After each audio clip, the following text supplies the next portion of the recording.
आत्ता संध्याकाळची वेळ झालेली आहे, पण काय स्वयंपाक करावा हा प्रश्न पडला होता. 2-3 पोळ्या राहिलेल्या आहेत म्हणून मुगाच्या डाळीची खिचडी केली. आता आमसुलाचं सार करायचं आहे. दुपारी सगळं काम आवरल्यानंतर जेव्हा आमसूल भिजत घातली, म्हणजे साधारण 5-6 तास भिजली ती, त्याचं आता मी पूर्णपणे पिळून हे 2-3दा पाणी त्यातलं काढून घेतलेलं आहे. हे आमसुलाचं पाणी असं काढलेलं आहे. हे आमसुलाचं पाणी मी 2-4 वेळा पिळून गाळून घेतलेलं आहे. ते गरम करत ठेवलेलं आहे. त्याच्यामध्ये मी थोडी साखर घालणार आहे. थोडं चवीपुरतं मीठ घालायचं आहे आपल्याला.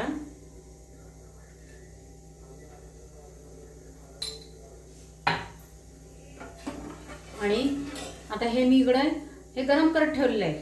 हे तूप मी ह्याच्यामध्ये घालून घेतलेले आहे. साधारण 2 चमचे तूप घातलेलं आहे. त्याच्यामध्ये आता मी फोडणीसाठी जिरे घालून घेणार आहे.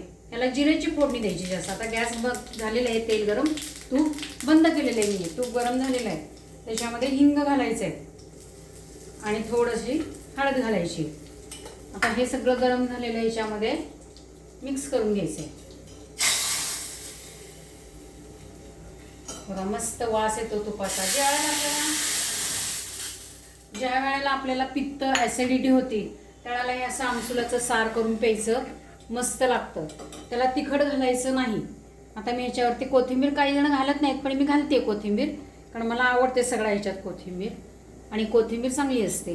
आता ह्याला छानपैकी भरपूर अशी उकळी येऊन द्यायची आणि ह्याच्यामध्ये पित्त वगैरे झाले की त्याच्याबरोबर त्याच्यात प्यायचं, वाटीने गरम गरम प्यायचं. सर्दी झाली तरी पिलं तरी चालतं. घसा जरा शेकला गेला पाहिजे आणि ह्यानी पित्त ॲसिडिटी कमी होते. हे मधनं 15-20 दिवसांनी, महिन्यांनी करून प्यावं. अशा पद्धतीने हे आमसुलाचं सार करते मी. छान उकळलं गेलं आहे. ह्यातली साखर, मीठ वगैरे सगळं विरघळलं गेलेलं आहे. गॅस बंद करते. अशा पद्धतीने छान आपलं आमसुलाचं सार तयार झालेलं आहे. हे थोडंसं कोमट किंवा गरम ज्याला पाहिजे त्यांनी तशा पद्धतीने प्यायचं आहे. आणि ह्याने पित्त ॲसिडिटी जरी कमी झाली तरी ह्याने पचनही चांगलं होतं, कारण आपण ह्याच्यात हिंगही घातलेला आहे. अशा पद्धतीने हे पिऊन घ्यायचं.